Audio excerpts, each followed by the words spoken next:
Hi, my name is Kristin, and I'm here with the beautiful Olivia Gabrielle. Her history is in professional dance as a ballerina. Olivia, would you mind introducing yourself? Sure. Well, thank you so much for having me here. First of all, I'm so excited to be interviewed by you.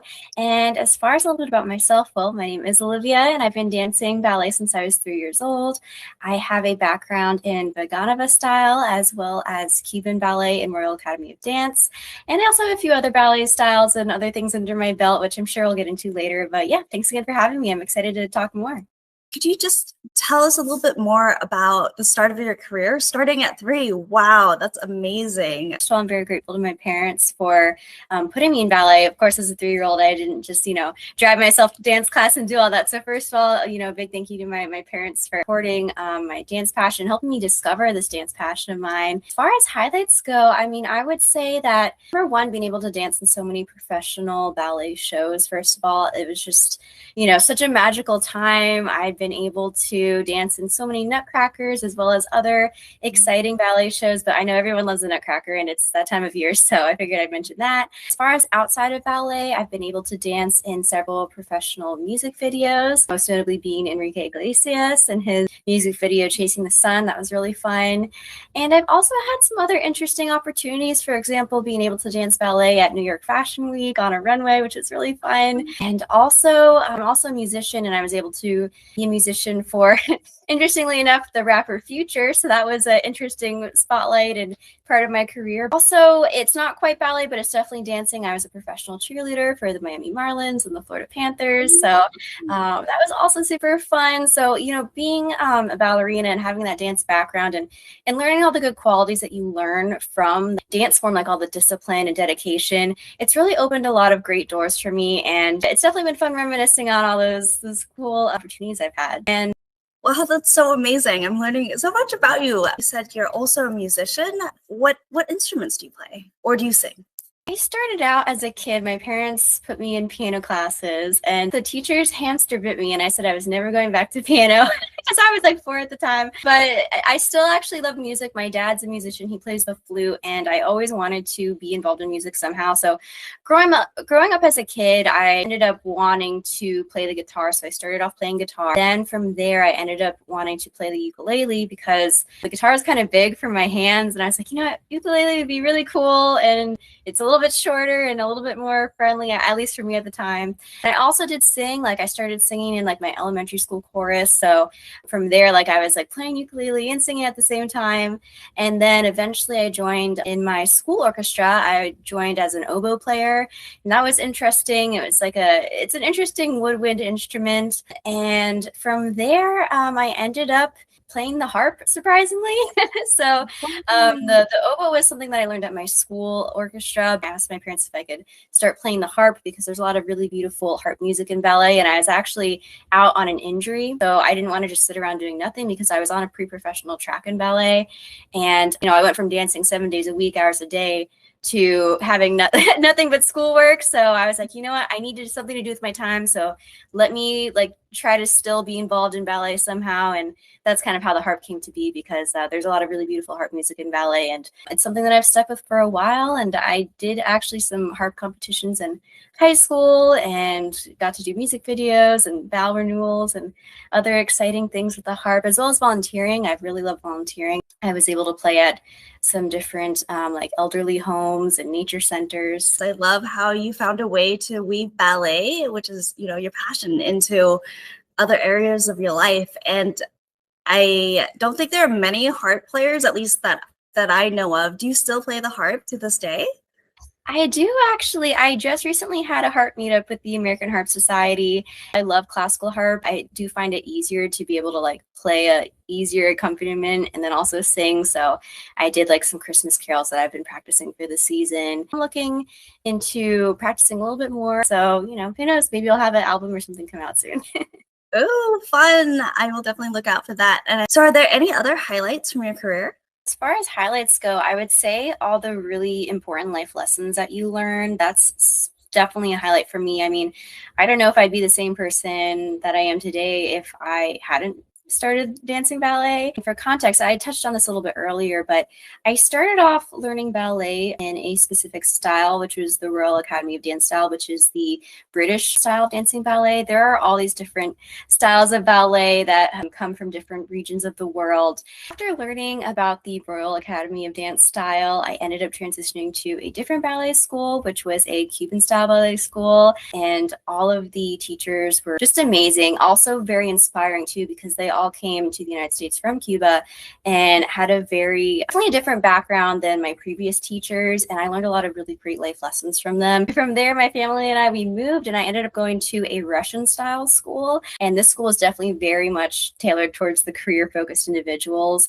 And trust me, there were definitely some hard times, but it was well worth it because it just made my technique so much better and really drilled into me that idea of like dedication and devotion and really dedicating yourself to your craft. And I've taken those lessons that I've learned from them and applied it to so many things in my life. But funny enough, after I went to that Russian dance school, my family and I, we moved back to where we currently live now.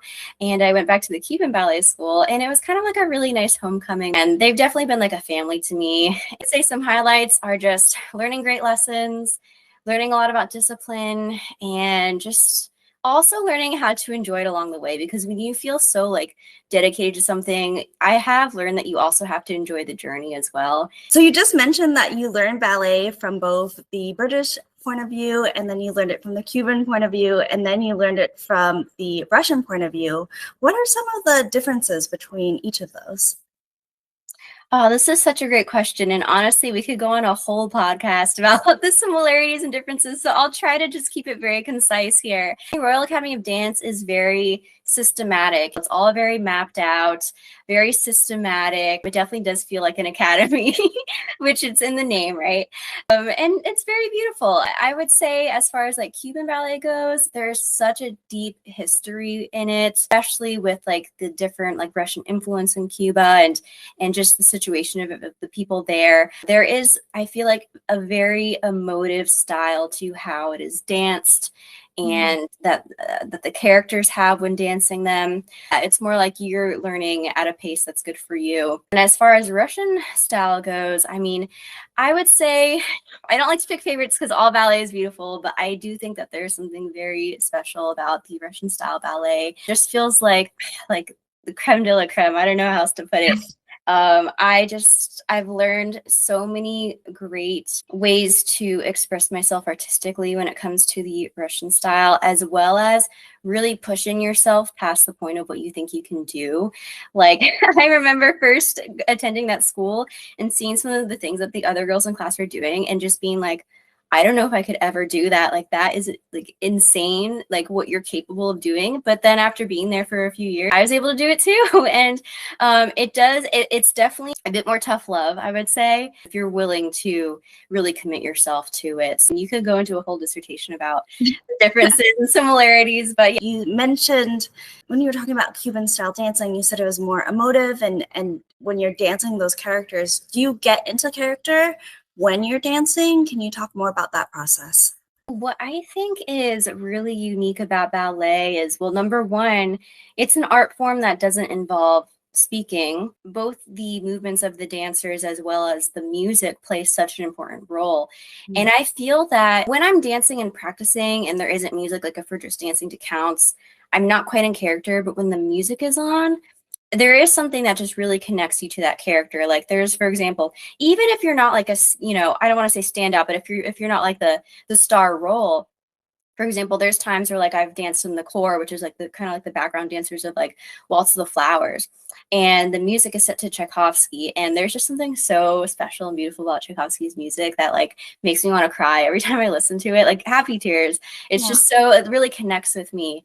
And like there have been times when I'm dancing like as like a background character and I hear certain parts of the song and it just connects me with the character so much. Like I feel like I'm this rose that's swaying in the breeze and I'm just really, really into it. So to answer your question, long story short, definitely there are times where I just really feel into character, but I think it's especially that happens when I listen to the music, because the music itself actually tells a story, and we kind of help bring that story to life on stage. I can tell you're so passionate.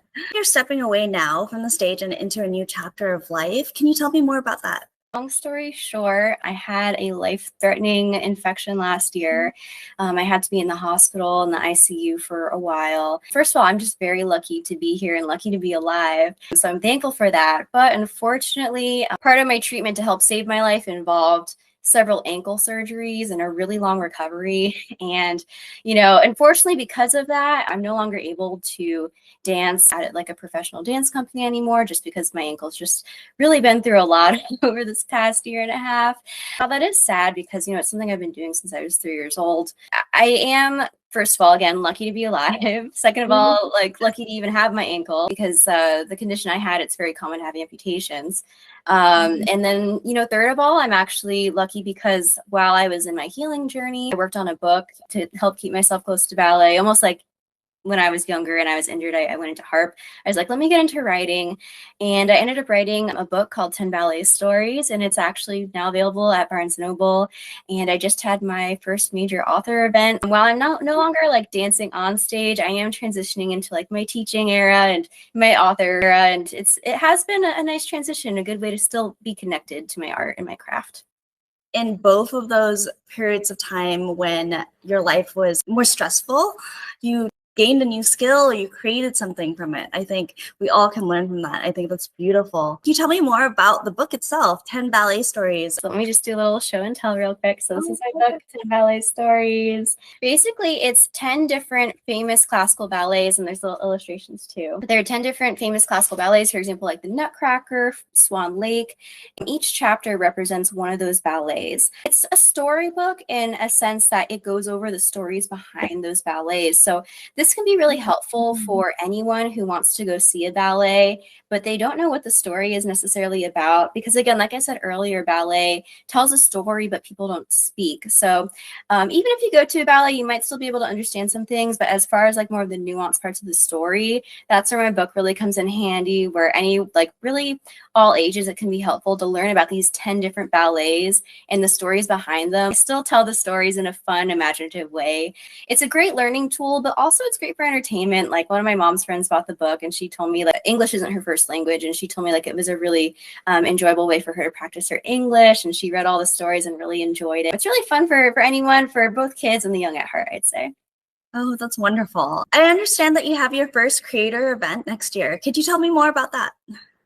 For sure. So my big creator event is coming up next year. And what's really interesting is I wanted to kind of form like a networking group for women who really love creating content and also just who want to meet other like-minded people. So I started a club called the Miami Creatives Club because we're based out of Miami. And we've had a few like smaller meetups. This is like our first major content day. It's a Galentine's themed. It actually has a really big sponsor, which we're excited about, Flower Nose, and they're a just absolutely whimsical, gorgeous makeup company. Kind of like this background that we have going on. It reminds me a lot of like their style.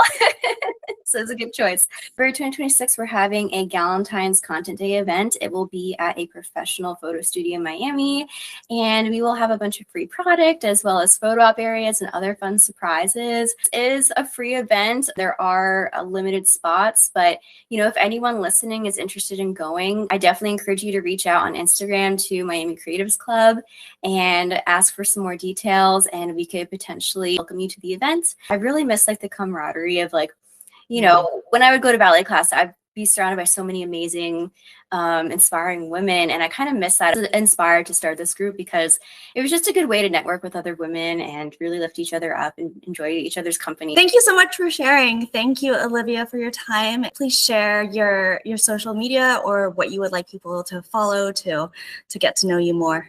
If anyone is interested in learning how to dance ballet completely for free at a beginner level, I do have a bunch of free ballet classes on YouTube, and I teach them from a beginner level and go up in difficulty. So again, that's a completely free resource that I share on my YouTube channel, which is Swan Lake Lifestyle. Swan Lake, like the ballet and lifestyle, because I throw in some lifestyle content as well. And yeah, it's also my TikTok as well as my Instagram. Also, if you're interested in picking up a copy of 10 Ballet Stories, you can just go to barnesandnoble.com and make sure to search 10 Ballet Stories by Olivia Gabrielle, and you can get a copy of my book. Perfect. Thank you so much.